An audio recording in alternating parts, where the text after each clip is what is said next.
मेरे सजनों बेलियो ते बजुर्गो, मैं हाँ लोक दास्ताना दा लखारी शायर नज़ीर सुल्तानी ते तुसीं वेख रहे हो GS स्टूडियो।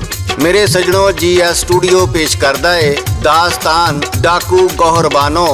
इस दास्तान दी फरमाइश करदे ने चढ़दे पंजाब तो सुरिंदर सिंह, बलजीत सिंह भुल्लर, सुखविंदर सिंह, हरियाणे तो राजू सिंह अंबाला, जसविंदर सिंह, अमृतसर तो बलविंदर सिंह, ਚੱਕ नंबर 174 ਮੁਹੰਮਦਪੁਰਾ ਤੋਂ ਸ਼ਾਹਦ ਲਤੀਫ ਬੱਟ, ਕਬੀਰ ਵਾਲੇ ਤੋਂ ਹਾਜੀ ਮੁਹੰਮਦ ਰਮਜ਼ਾਨ ਸਾਓ, ਅਮਾਨ ਸਲਾਲੇ ਤੋਂ ਅਖਤਰ ਪਹੌੜ, ਤਲਹਾਲ ਭੱਟੀ, ਲਾਲਾ ਮੂਸਾ ਖੋੜੀਆਂ ਤੋਂ ਚੌਧਰੀ ਜ਼ਫਰ ਇਕਬਾਲ, ਭਾਗੋ ਸ਼ਰੀਫ ਖਾਰੀਆਂ ਤੋਂ ਮਹਿਦੀ ਖਾਨ, ਫੈਸਲਾਬਾਦ ਤੋਂ ਰਿਆਜ਼ ਰਹਿਮਾਨੀ, ਚੀਚਾ ਵਤਨੀ ਤੋਂ ਮੁਹੰਮਦ ਅਕਬਰ, ਰਾਵਲਪਿੰਡੀ ਤੋਂ ਰਾਣਾ ਜਾਫਰ, ਕਾਲੇਵਾਲਾ ਚੀਮਾ ਤੋਂ ਜ਼ਕਾਉल्ला ਚੀਮਾ।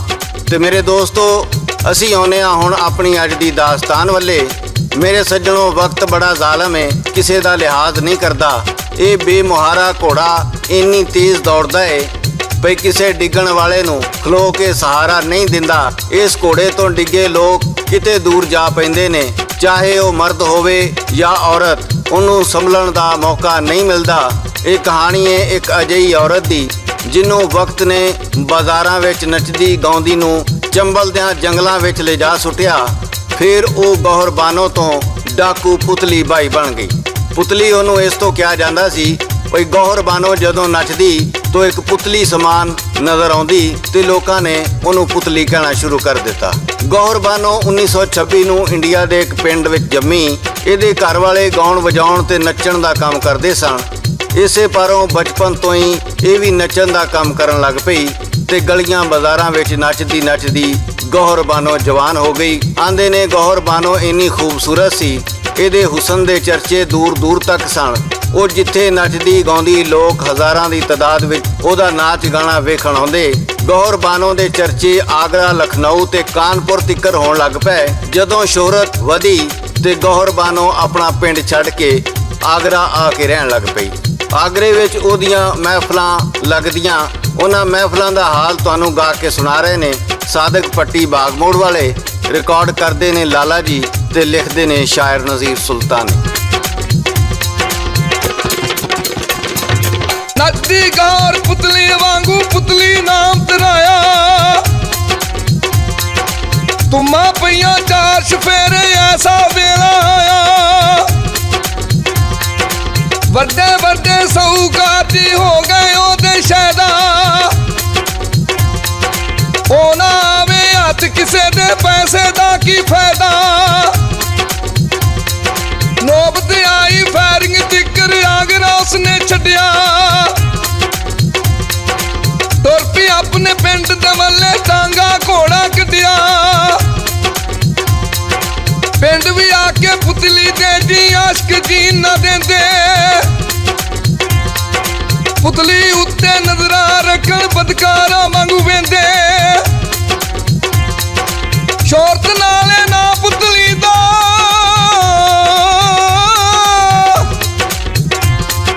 ਸ਼ੋਹਰਤ ਨਾਲੇ ਨਾ ਪੁਤਲੀ ਦਾ ਚੰਬਲ ਤਿੱਕਰ ਗਿਆ। ਡਾਕੂਆਂ ਨੂੰ ਵੀ ਪੁਤਲੀ ਵਾਲਾ ਸ਼ੌਕ ਸੀ ਲੱਗ ਗਿਆ। ਨਾ ਸੁਲਤਾਨ ਸੀ ਡਾਕੂ ਦਾ ਜੋ ਆਸ਼ਕ ਬਣ ਗਿਆ।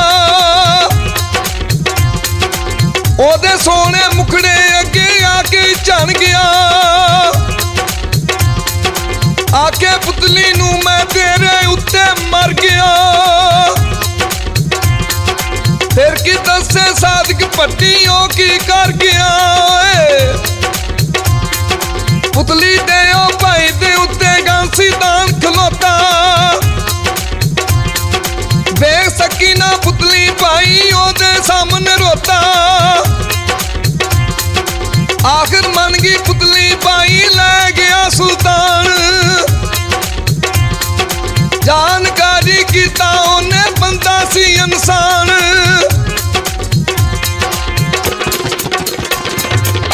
ਮੇਰੇ ਸੱਜਣੋ ਜਦੋਂ ਪੁਤਲੀ ਬਾਈ ਨੇ ਸੁਲਤਾਨ ਨਾਲ ਸ਼ਾਦੀ ਕਰ ਲਈ, ਜਦੋਂ ਉਹਨੂੰ ਬੱਚਾ ਬੱਚੀ ਹੋਣ ਵਾਲਾ ਸੀ, ਉਹ ਕਹਿਣ ਲੱਗੀ ਸੁਲਤਾਨ ਮੈਨੂੰ ਮੇਰੀ ਮਾਂ ਕੋਲ ਛੱਡਿਆ। ਮੈਂ ਨਹੀਂ ਚਾਹੁੰਦੀ ਮੇਰਾ ਪੈਦਾ ਹੋਣ ਵਾਲਾ ਬੱਚਾ ਇਸ ਡਾਕੂ ਮਾਹੌਲ ਵਿੱਚ ਪੈਦਾ ਹੋਵੇ। ਸੁਲਤਾਨ ਨੇ ਉਹਦੀ ਗੱਲ ਮੰਨ ਲਈ ਤੇ ਉਹਨੂੰ ਉਹਦੀ ਮਾਂ ਕੋਲ ਛੱਡ ਆਇਆ। ਜਦੋਂ ਪੁਲਿਸ ਨੂੰ ਖਬਰ ਮਿਲੀ ਭਈ ਪੁਤਲੀ ਬਾਈ ਘਰ ਆ ਗਈ ਏ, ਉਹਨਾਂ ਨੇ ਜਾ ਕੇ ਪੁਤਲੀ ਬਾਈ ਨੂੰ ਪੁੱਛਿਆ, ਸਾਨੂੰ ਸੁਲਤਾਨ ਤੇ ਉਹਦੇ ਸਾਥੀਆਂ ਦਾ ਠਿਕਾਣਾ ਦੱਸ। ਜਦੋਂ ਉਹਨੇ ਨਾ ਦੱਸਿਆ, ਉਹਨੂੰ ਘਸੀਟ ਕੇ ਥਾਣੇ ਲੈ ਗਏ, ਨਾਲੇ ਰੋਜ਼ ਮਾਰਦੇ ਨਾਲੇ ਉਹਦੇ ਨਾਲ ਬੁਰਾਈ ਕਰਦੇ। ਆਖਰਕਾਰ ਉਹ ਇੱਕ ਦਿਨ ਰਿਹਾ ਹੋ ਕੇ ਫਿਰ ਸੁਲਤਾਨ ਕੋਲ ਚਲੀ ਗਈ ਤੇ ਜਾ ਕੇ ਉਹਨੂੰ ਸਾਰਾ ਵਾਕਿਆ ਸੁਣਾਇਆ। ਉਹਦੇ ਅੰਦਰ ਵਿੱਚ ਉਹਨਾਂ ਪੁਲਿਸ ਵਾਲਿਆਂ ਦੇ ਖਿਲਾਫ ਇੰਜ ਦਾ ਜ਼ਹਿਰ ਭਰ ਗਿਆ ਸੀ ਭਈ ਜਿੰਨੀ ਉਹ ਹਸੀਨ ਸੀ ਓਨੀ ਉਹ ਖੂਨਖਾਰ ਬਣ ਗਈ। ਆਖਰ ਉਹਨੇ ਇੱਕ ਬੱਚੀ ਨੂੰ ਜੰਮਿਆ ਤੇ ਆ ਕੇ ਬੱਚੀ ਆਪਣੀ ਮਾਂ ਦੇ ਹਵਾਲੇ ਕਰਕੇ ਫਿਰ ਸੁਲਤਾਨ ਕੋਲ ਚੰਬਲ ਦੀਆਂ ਘਾਟੀਆਂ ਵਿੱਚ ਚਲੀ ਗਈ। ਅੱਗੇ ਦਾ ਹਾਲ ਸੁਣਾਣਗੇ ਸਾਦਕ ਪੱਟੀ ਬਾਗ ਮੋੜ ਵਾਲੇ। ਜੰਮ ਕੇ ਉਹਨੇ ਬੱਚੀ ਛੱਡੀ ਮਾਂ ਆਪਣੀ ਦੇ ਕੋਲ,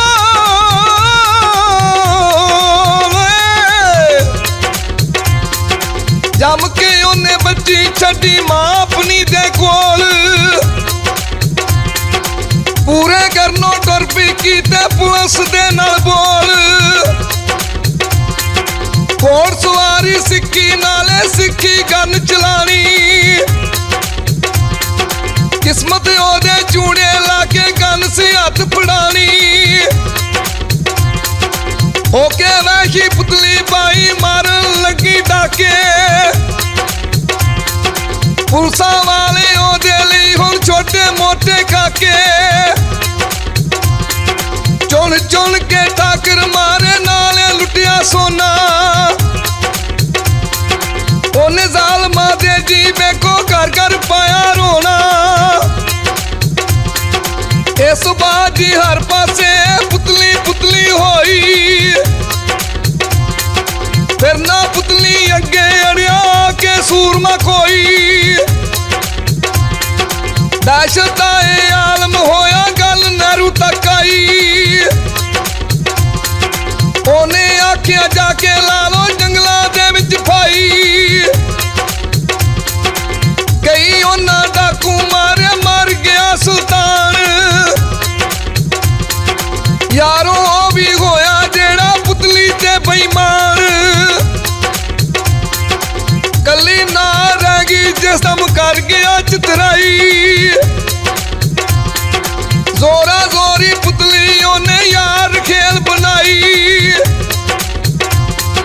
ਪੁਤਲੀ ਨੂੰ ਸੀ ਗੁੱਸਾ ਦਿਲ ਵਿੱਚ ਪੁਲਸਾਂ ਚ ਸਮਾਇਆ,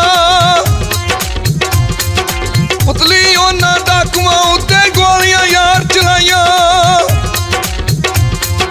ਮਾਰ ਮਕਾਏ ਤਿੰਨੇ ਡਾਕੂ,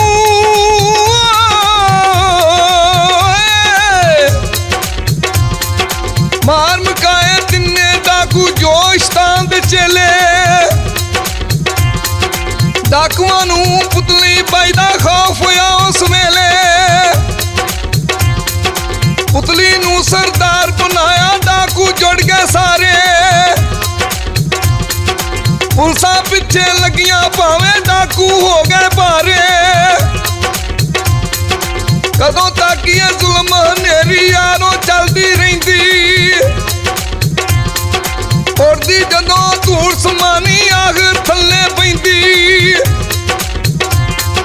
ਇੱਕ ਪੁਲਿਸ ਮੁਕਾਬਲੇ ਅੰਦਰ ਯਾਰੋ ਪੁਤਲੀ ਮਰ ਗਈ, ਇੱਥੇ ਆ ਕੇ ਮੌਤ ਵੇਖੋ ਆਪਣਾ ਕਾਰਾ ਕਰ ਗਈ, ਇੱਥੇ ਆ ਕੇ ਮੌਤ ਵੀ ਵੇਖੋ ਆਪਣਾ ਕਾਰਾ ਕਰ ਗਈ।